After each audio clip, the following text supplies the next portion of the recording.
A sensação, gente, que nós temos é de que o Estado está acelerado no seu desenvolvimento.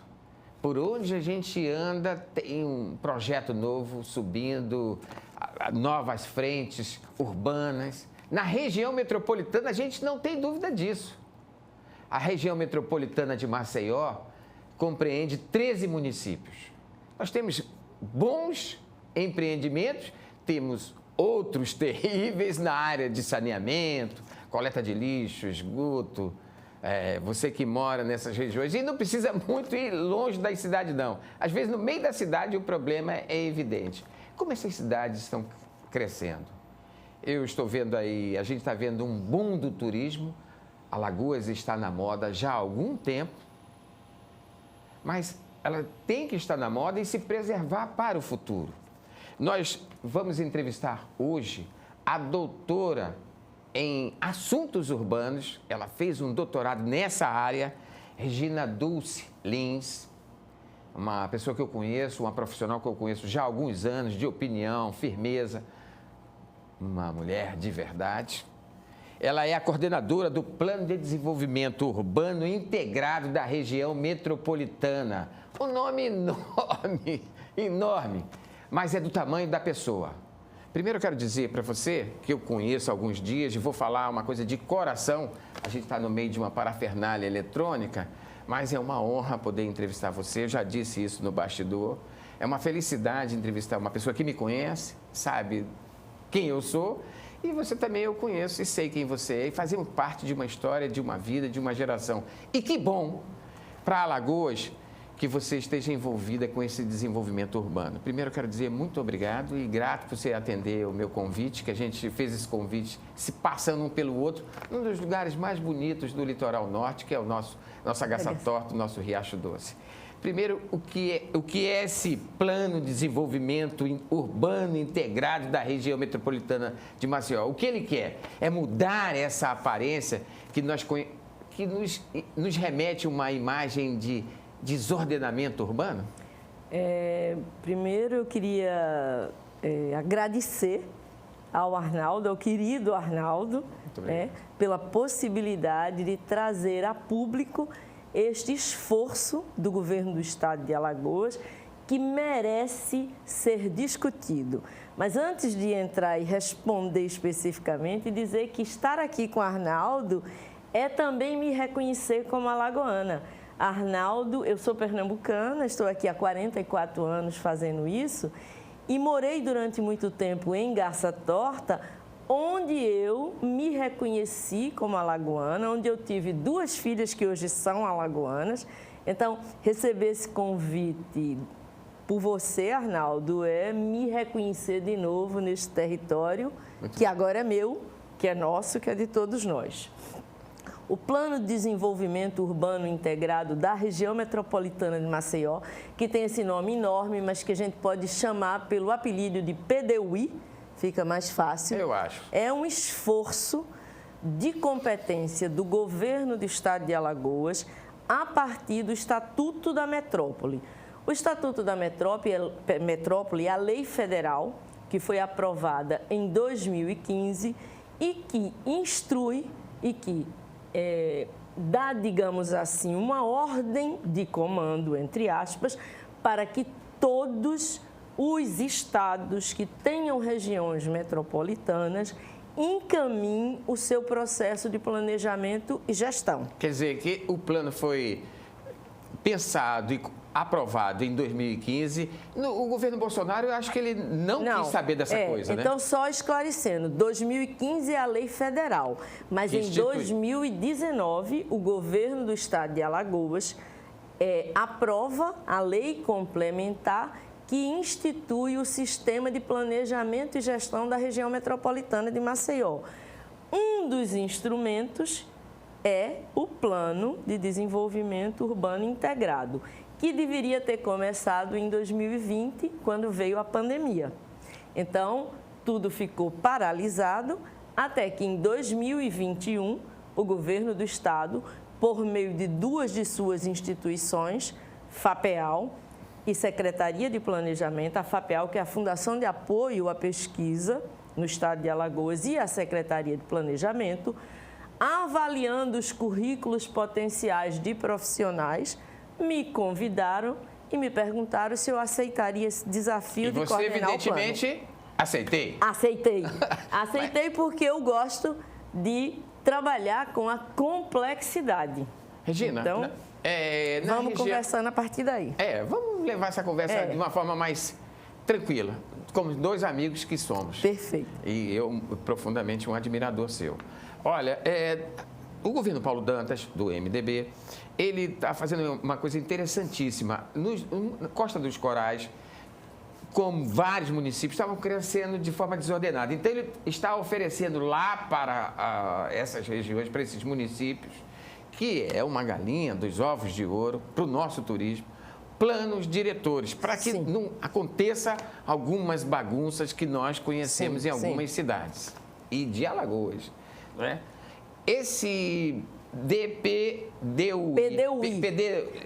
PDUI, ele tem poder para influir os planos de diretor. O nosso aqui de Maceió, por exemplo, já deveria estar sendo discutido na Câmara, ninguém sabe quando chega lá.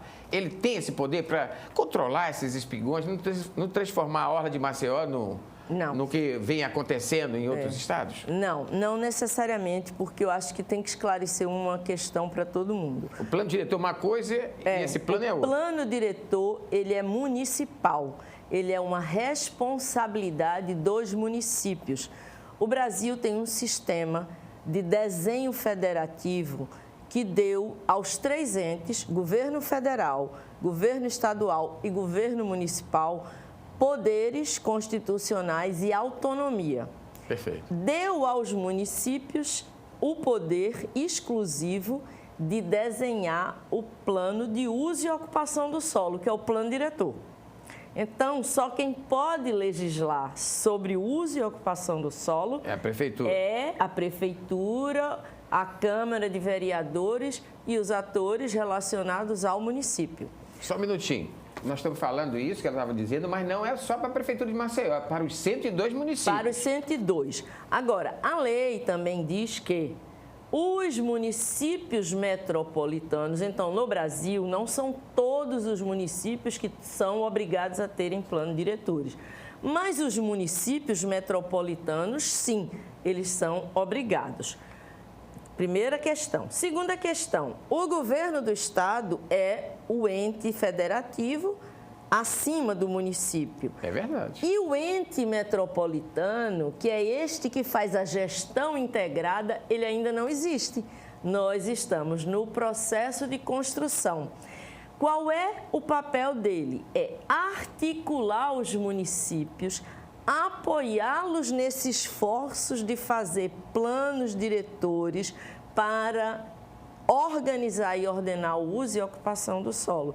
Então, o papel desse ente metropolitano é esta articulação territorial. Quer dizer, o Plano de Desenvolvimento Urbano Integrado da região metropolitana não se propõe a construir, como o governo está fazendo na região da Costa dos Corais, plano diretor. Isso é uma tarefa. Não. Essa contribuição do Estado, que eu considero benéfica para aquela região, não é essa a proposta. Mas um plano de desenvolvimento urbano, eu penso que ele, no caso desse aqui da região metropolitana, ele não pode ver passivamente de nenhum município, não estou falando só de Maceió, o seu plano diretor, por exemplo, fora de uma realidade que nós estamos aí. Então, eu vou explicar. Eu vou explicar da melhor maneira possível. A cidade de Maceió é a sede, é o polo da região metropolitana, porque é a maior cidade, o município, é o maior município. Até um determinado momento, o planejamento desta cidade e a sua gestão podia ser feito dentro dos muros do município. O problema é que Maceió hoje não é mais uma cidade isolada, ela é uma cidade metropolitana. E integrada. Não, ainda não é integrada. Qual é o problema? A proposta é integrada. Exatamente. Por que eu digo que ela é uma cidade metropolitana? Porque quem mora em Rio Largo trabalha aqui. Quem mora em Marechal Deodoro trabalha aqui. Quem mora em Barra de Santo Antônio... Ou vice-versa. Ou vice-versa em menor escala. A gente já tem esses números. Então, essas pessoas, de fato, vão para as suas casas, que estão nesses outros municípios. Por quê? Porque o custo de morar fora de Maceió é menor. Com certeza. Então, a classe trabalhadora, ela mora fora, mas ela é que move a riqueza aqui dentro. Só que, qual é um problema sério? Ela não tem como se transportar de casa até aqui. Não existe um transporte que seja metropolitano. Então, se eu moro em Rio Largo e eu pego um transporte em Maceió, ele me deixa no limite de Maceió e aí eu tenho que pagar outro transporte ou eu vou a pé. Então, esta é uma das questões metropolitanas fundamentais, a mobilidade. Porque a mobilidade, nisso que a gente chama a cidade metropolitana, ela é para além do limite administrativo da sede. Então, esta é uma questão complexíssima que nós temos que resolver com a entidade metropolitana. E envolve 13 municípios. Envolve 13 municípios, exatamente. Você já acha, quer dizer, esse plano, você que coordena ele, já chamou, já está conversando com o gestor para uma reunião? Já houve essa reunião? Já. Eu particularmente, nós fizemos aqui em junho um Seminário Nacional de Governança Metropolitana. Muito bom. E antes do seminário, eu pessoalmente, acompanhada da representante da Secretaria de Transporte e Desenvolvimento Urbano do Estado, a arquiteta Andréa Estevam, nós fomos em todos os municípios, nós sentamos em rodas de conversas com representantes de todos os municípios e nós ouvimos quais eram as questões mais importantes para trazer nessa discussão. Nesse levantamento, nessa radiografia preliminar, sim, o que você percebeu que são os pontos mais comuns? Então, vamos ver. Mobilidade é a demanda prioritária. Não é possível você ter uma entidade metropolitana, um território metropolitano e você não ter um transporte metropolitano, em que você saia de Rio Largo, chegue em Maceió. Murici é metropolitano, então, Murici, Paripueira. Os municípios. Barra. A gente pode listar todos os municípios para ficar simples de todo mundo entender. Se eu vier do litoral norte, eu tenho Barra de Santo Antônio, Paripueira, Maceió, Marechal Deodoro, Barra de São Miguel. Adentrando o interior, eu vou ter Murici, descendo Messias, Rio Largo, Satuba. Atalaia, Satuba, Pilar, Coqueiro Seco e Santa Luzia do Norte. Então, todos com problemas graves só do transporte, né? Só de transporte. Qual é a segunda questão que mais chamou a atenção na conversa? Abastecimento d'água. E coleta de esgoto? Coleta de esgoto, ela é uma consequência da água, né? É uma consequência da água, mas é uma outra questão mais complexa, porque o deságue do esgoto está sendo feito nos nossos cursos d'água.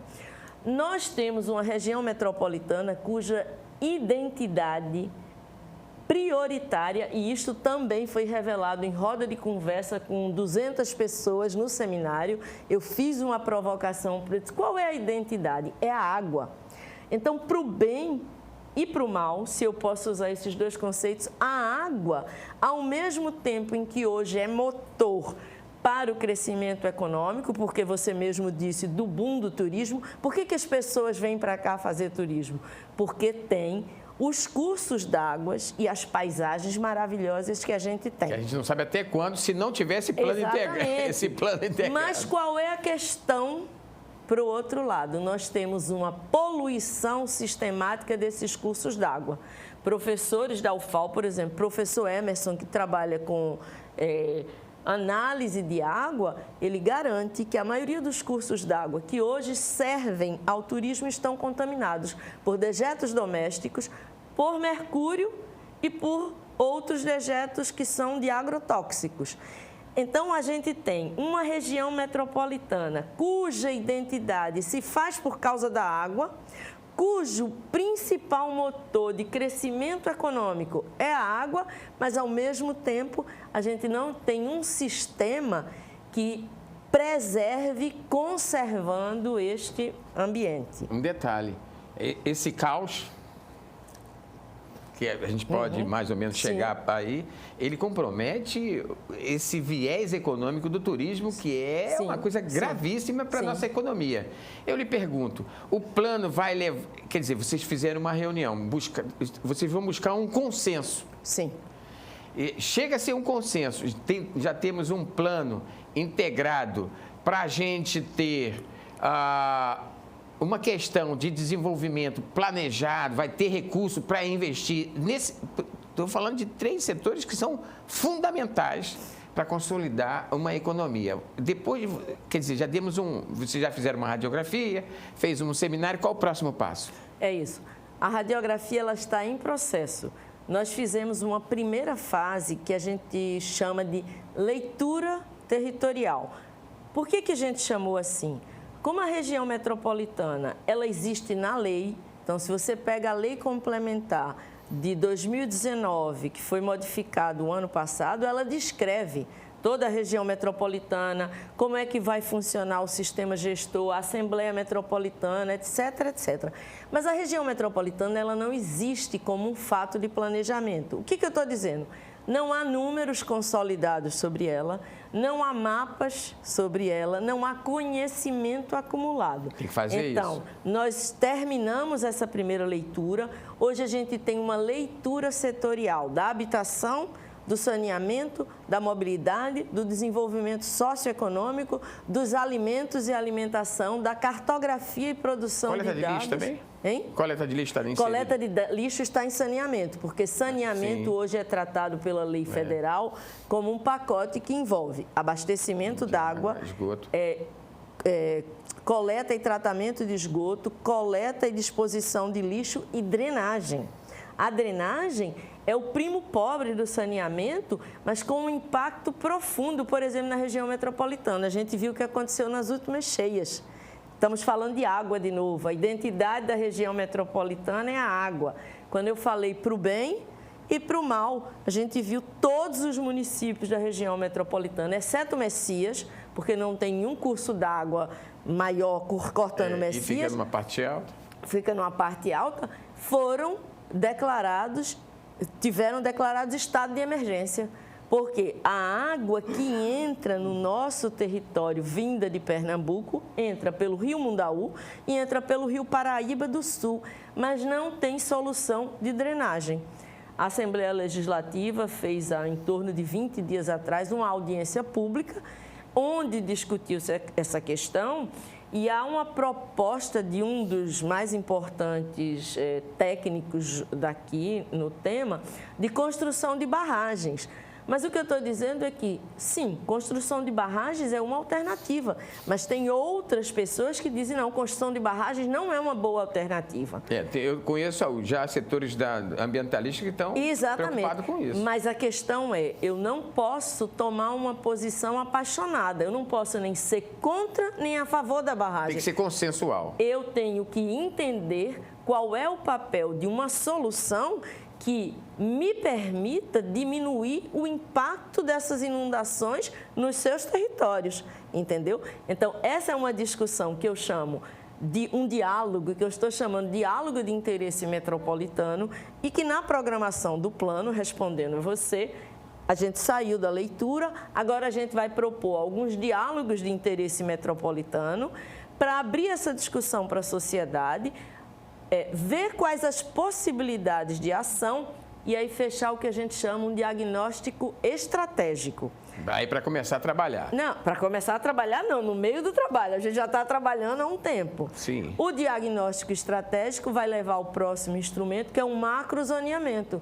A gente vai ter que definir no território quais são as ações prioritárias. Eu quero te falar uma coisa assim, essa conversa é tão boa que o cara me gritou ali, nós temos 30 minutos de conversa, que já estamos, eu tenho 10 minutos, então eu vou aproveitar esse tempo e vou dar uma acelerada. Porque eu sei que você também está gostando, porque mexe com sua vida. Sim. Aquele sujeito que está ali do outro lado, atrás da câmara. Tá? Tem um bocado de gente aí, eu tenho aí uns 67 mil pessoas ouvindo a gente, certamente, que sente na pele isso tudo que você está falando. Isso mexe com a vida de 1.300.000 alagoanos. Que é essa região da metropolitana, essa região da metropolitana, 1.300.000 alagoanos. Que bom que o governador Paulo Dantas resolve fazer essa aposta. Sim. De tocar esse barco para frente. Nós passamos aí de 2020 até 2022 com o país, o mundo parado por conta da pandemia do coronavírus. E você vem agora, uma outra coisa que é bom para a democracia, fortalece a nossa democracia, graças a Deus que ventos que eram contra já sopram longe, mas vemos aí as eleições municipais. Isso pode atrapalhar? Olha, eu não entendo que isso pode atrapalhar, eu entendo que isso pode ajudar. O governador, nesse sentido, acho que o governador Paulo Dantas, ele tem se mostrado bastante aberto ao diálogo e os prefeitos desses municípios, todos eles, não me interessam. Eu, quando entro no município, eu não estou preocupada se o município é um município de oposição de situação ao governo. E foi assim que eu fui recebida em todos. Que bom. Assim que eu fui recebida em todos. Eles abraçaram, porque essa é uma causa ambiental, o futuro deles, né? Uma causa ambiental. Em todos os municípios, o diálogo foi extremamente profícuo e eu entendo, se eu fosse uma gestora pública, eu não sou uma gestora pública no sentido estrito do termo. Eu sou uma pessoa que trabalha com o tema, mas eu não sou uma política, eu não fui eleita. Mas eu, se fosse uma gestora pública, eu aproveitaria esse momento para ampliar esse diálogo. Os municípios da região metropolitana, exceto Maceió, aí eu não vou falar de Maceió porque é a capital e tem outras capacidades, mas os municípios menores necessitam de uma capacidade que o governo do estado, através desse esforço, pode garantir. Por exemplo, esses municípios não têm cartografia própria e nós estamos montando essa cartografia. Muito interessante. Esses municípios... Alguns deles eu acho que não tem nem plano diretor. Não tem. Eu tenho um quadro que eu acabei de montar, depois de muita pesquisa, para poder entender quem tem um instrumento e a questão mais importante... Às vezes não basta ter o instrumento, o plano diretor, porque alguns têm, porque a lei disse que tinha que ter, contrataram sei lá o quê, assessorias, mas não é o instrumento certo. É a mesma coisa, eu tenho 1,60 m de altura e eu compro uma calça de uma pessoa de 2 metros. Não cabe nas minhas pernas. Então, o Estado tem um papel fundamental, que é apoiar esta articulação municipal para que os municípios façam os seus instrumentos no tamanho certo. Eu acho que o plano, esse trabalho seu já tem um parceiro importantíssimo, que é o próprio governador. Sim.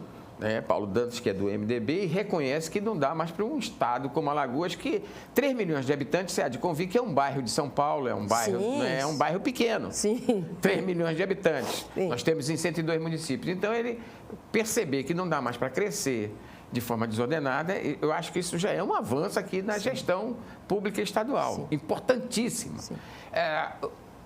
Os municípios abraçam a causa? Você já percebe essa intenção de ter uma coisa integrada, mesmo os que não vão se reeleger, mas deixar a bola bem encaminhada? Olha, eu trabalho com a hipótese de que eles abraçaram, sim, pelas 2 últimas reuniões da Assembleia Metropolitana, das quais eu participei.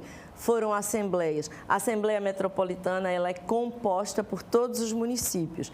E o governo do estado assumiu a responsabilidade de reunir a Assembleia Metropolitana para discutir os impactos do desastre da Braskem na reunião metropolitana. Muito bom. E a reunião foi excelente. Os municípios presentes, posso também dar o meu testemunho.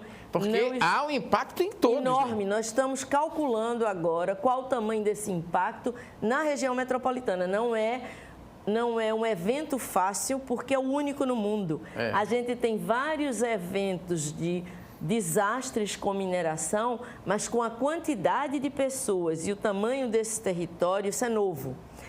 E para onde foram essas pessoas e que impacto isso teve nesses outros territórios é algo que a gente está calculando. Qual é o próximo passo? Eu vou acelerar um pouquinho para aproveitar você Porque eu vou ter que te convidar depois aqui. Não, eu estou à disposição. Eu sou sua vizinha aqui, posso vir andando. Quando eu vou pedir o seu assessor, a sua assessoria. Olha aí. Ele vai me permitir.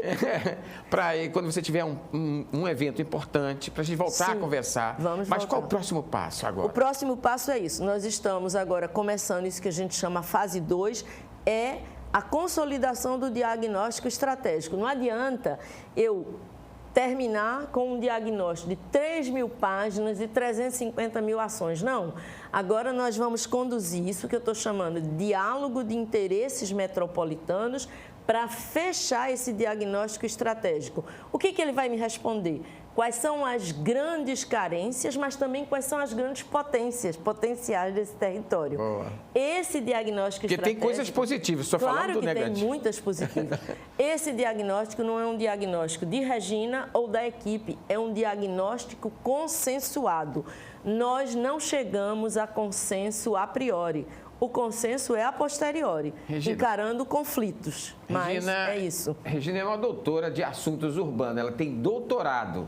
Então, ela tem um conhecimento, é uma pesquisadora, é uma professora da Universidade Federal de Alagoas.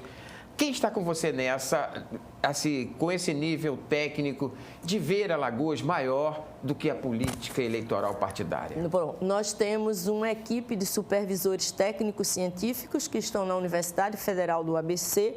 E por que eles foram convidados? Porque eles coordenaram o plano de mesma escala lá e depois foram para o governo em São Paulo. Porque São Paulo é um caso único. Caso único não, tem outra região metropolitana. São Paulo é uma região metropolitana com outras regiões metropolitanas no seu interior. Verdade. A região metropolitana do ABC é uma delas.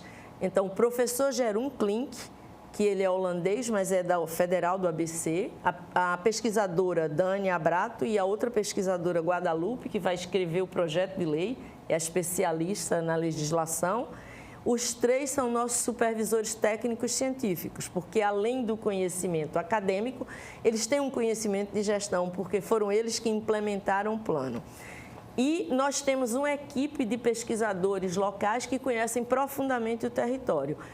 Um coordenador com sua equipe em desenvolvimento socioeconômico, um em habitação, um em saneamento, um em mobilidade, um em cartografia e produção de dados, um em alimentos e alimentação, participação social e comunicação social agora com o Luciano. Que bom. E nós temos apoio de duas instituições importantíssimas. Em alimentos e alimentação, a Embrapa Alimentos e Territórios, por meio do seu coordenador aqui no território, o João, que foi ele que participou conosco o tempo todo, e a ONU Habitat, por meio da sua coordenadora nacional, Raine Ferretti. Então, são parceiros nesse processo conosco. Olha, gente, eu estou falando com a doutora Regina Dulce Lins. Nós estamos falando de ciência, de um crescimento ordenado para a cidade. Agora, o mais triste de tudo, eu e você. Acabou. Muito obrigado. Muito obrigada a você, Arnaldo. Muito obrigada a todos e todas que nos ouviram. E eu só quero fazer uma correção. Eu não sei se eu falei que a gente tem uma equipe de mobilidade também. Porque quando eu falei rápido, talvez eu tenha omitido, minha memória não me diz.